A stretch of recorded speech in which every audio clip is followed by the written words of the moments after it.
বিসমিল্লাহির রহমানির রহিম। সুপ্রিয় এইচএসসি এবং আলিম জামাতের ছাত্রছাত্রীবৃন্দ, আপনাদের গুরুত্বপূর্ণ একটি বিষয় হচ্ছে আইসিটি বা তথ্য প্রযুক্তি।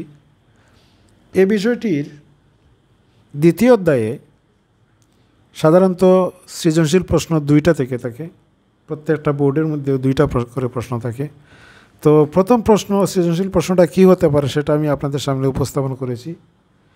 আজকে টোটাল 3টা ভিডিওর মাধ্যমে চেষ্টা করব আমি ইনশাল্লাহ 6টা টোপোলজি।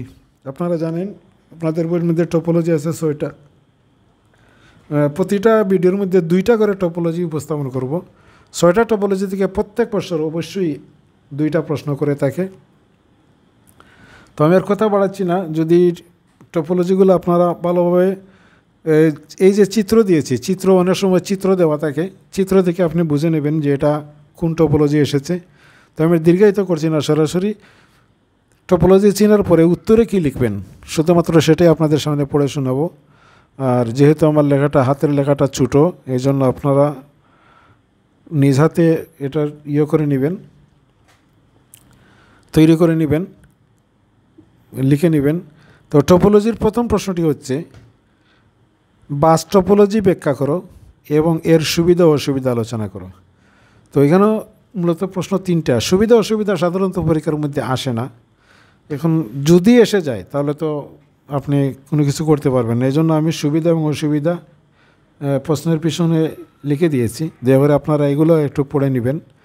আর আপনাদেরকে আরও একটা কথা বলি, 6টা টোপোলজির মধ্যে বিগত বছর যে 2টা টোপোলজি আপনার বোর্ডের মধ্যে চলে এসেছে, এই 2টা টোপোলজি আপনি বাদ দিয়ে বাকি 4টা টোপোলজি গুরুত্ব সহকারে পড়বেন। ইনশাল্লাহ 100% 2টা টোপোলজি আপনি পেয়ে যাবেন। তো এই ছিল আপনার টেকনিক। তো প্রথমটি হচ্ছে বাস টোপোলজি ব্যাখ্যা করো। বাস টোপোলজি ব্যাখ্যা করো শুধু আসলে এতটুকু দিলে হবে, সুবিধা অসুবিধা আপনি দিবেন না। আর যদি বাস টোপোলজির সুবিধা অসুবিধা আলোচনা করা হয় তাহলে আপনি এতটুকু দিবেন, এটা দেওয়ার কোনো প্রয়োজন নেই। তো বাস টোপোলজি কী, তার ব্যাখ্যাটা কী? যে টোপোলজিতে একটি মূল তারের সাথে সবকটি ওয়ার্ক স্টেশন বা কম্পিউটার সংযুক্ত থাকে তাকে বাস টোপোলজি বলে। প্রথমে আপনার সংখ্যাটা দিয়ে দিবেন। একে অনেক সময় লিনিয়ার টোপোলজিও বলা হয়। এর মূল কেবলকে ব্যাকবোন বলে, মানে যেটা আমরা এই মেরুদণ্ড বলি। প্রতিটি কম্পিউটার মূল বাসের সাথে সংযুক্ত থাকে। নেটওয়ার্ক ব্যবস্থায় যখন কোনো ডেটা স্থানান্তর করা হয় তখন ওই ডেটা সিগন্যাল আকারে মূল বাসে চলাচল করে। শুধু প্রাপক কম্পিউটার ডেটাটি গ্রহণ করে এবং বাকিগুলো অগ্রাহ্য করে। নিচের চিত্রের মাধ্যমে একটি বাস টোপোলজির কাঠামো উপস্থাপন করা হলো। আপনাকে চিত্র দিতে হবে না। যদি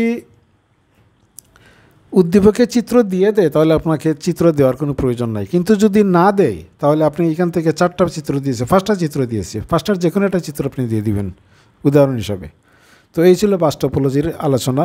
এখন বাস টোপোলজির সুবিধা অসুবিধা যদি আপনার পরীক্ষার মধ্যে থেকে থাকে তাহলে আপনি, সুবিধা হচ্ছে এখানে দিয়েছে 5টা সুবিধা। প্রথমটা হচ্ছে ছোটো আকারের, আপনারা দেখতে হচ্ছে অসুবিধা হবে যেহেতু আমার লেখাটা ছোটো আকারের নেটওয়ার্কে ব্যবহার খুব সহজ ও এটি বিশ্বস্ত। 2 নম্বর, সবচেয়ে কম কেবল প্রয়োজন হয় ফলে এতে খরচও সাশ্রয় হয়। 3 নম্বর, প্রয়োজনে রিপিটার ব্যবহার করে নেটওয়ার্কের ব্যাকবোন সম্প্রসারণ করা হয়। 4 নম্বর, এ সংগঠনে কোনো কম্পিউটার নষ্ট হয়ে গেলে সম্পূর্ণ সিস্টেম নষ্ট হয়ে যায় না। 5 নম্বর হচ্ছে, এ সংগঠনে কোনো কম্পিউটার বা যান্ত্রিক যন্ত্রপাতি যোগ করলে বা সরিয়ে নিলে পুরো নেটওয়ার্কের কার্যক্রম ব্যাহত হয় না। আর অসুবিধাটা হচ্ছে, নেটওয়ার্কে কম্পিউটার সংখ্যা বেশি হলে ডেটা ট্রান্সমিশন বিঘ্নিত হয়। 2 নম্বর, ডেটা ট্রান্সমিশনের গতি কম। 3 নম্বর, নেটওয়ার্কে সৃষ্ট সমস্যা নির্ণয় তুলনামূলক বেশি জটিল। 4 নম্বর, মূল কেবলের একটি মাত্র স্থানে সৃষ্ট ত্রুটি পুরো নেটওয়ার্ক অচল করে দিতে পারে। এই ছিল সুবিধা এবং অসুবিধা। তো আরেকটা কথা বলি আপনাদেরকে, যদি আমার এখানে বুঝতে সুবিধা হয় তাহলে মেইন বই থেকে আপনারা সুবিধা এবং অসুবিধা খুব সুন্দরভাবে লেখা আছে মাহবুবুর রহমান স্যারের বইয়ে, আপনারা এখান থেকে নোট করে নেবেন। আচ্ছা, টোপোলজির 2 নম্বর প্রশ্নটি হচ্ছে রিং টোপোলজি। খুবই গুরুত্বপূর্ণ এটা। টোটাল রিং টোপোলজির ইয়েটা আপনারা অবশ্যই দেখতে পাচ্ছেন আশা করি স্ক্রিনের মধ্যে। হ্যাঁ, রিং টোপোলজি ব্যাখ্যা করো এবং এর সুবিধা অসুবিধা আলোচনা করো। তো রিং টোপোলজি যে নেটওয়ার্কে সবগুলো কম্পিউটারকে কেবলের মাধ্যমে এমনভাবে সংযুক্ত করা হয় যাতে একটি রিং বা লুপের সৃষ্টি হয় তাকে রিং টোপোলজি বলে। এ ব্যবস্থায় কোনো কম্পিউটার ডেটা পাঠালে তা বৃত্তাকার পথে কম্পিউটারগুলোর মধ্যে ঘুরতে থাকে যতক্ষণ না নির্দিষ্ট কম্পিউটার ডেটা গ্রহণ করে। এতে কোনো কেন্দ্রীয় কম্পিউটার থাকে না। প্রতিটি কম্পিউটার গুরুত্ব সমান। নিচের চিত্রের মাধ্যমে একটি রিং টোপোলজির কাঠামো দেখানো হলো। যে কোনো একটা টোপোলজি আপনি চিত্রে এঁকে দিলে ভালো হয়, কাঠ পেন্সিল দ্বারা দিবেন। আর সুবিধা অসুবিধা আশা করি আপনারা দেখতে পাচ্ছেন। সুবিধা হচ্ছে এ পদ্ধতিতে কেন্দ্রীয় কোনো কম্পিউটার বা সার্ভারের প্রয়োজন হয় না। 2 নম্বর হচ্ছে নেটওয়ার্কে অবস্থিত প্রতিটি কম্পিউটার গুরুত্ব সমান। 3 নম্বর হচ্ছে নেটওয়ার্কে কম্পিউটার সংখ্যা বাড়লে এর দক্ষতা খুব বেশি প্রভাবিত হয় না। এই ছিল আপনার 3টা সুবিধা। আর অসুবিধাটা হচ্ছে নেটওয়ার্কের একটি মাত্র কম্পিউটার সমস্যায় আক্রান্ত হলে পুরো নেটওয়ার্ক অচল হয়ে পড়ে। 2 নম্বর অসুবিধাটি হচ্ছে নেটওয়ার্কে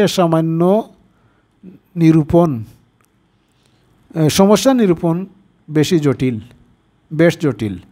আর লাস্ট হচ্ছে কোনো কম্পিউটার যুক্ত করলে বা সরিয়ে নিলে তা পুরো নেটওয়ার্কের কার্যক্রম ব্যাহত করে দেয়। এই ছিল আপনার টোপোলজি সংক্রান্ত 2টা প্রশ্ন। তো আর রয়েছে টোপোলজি সংক্রান্ত টোটাল 4টা প্রশ্ন।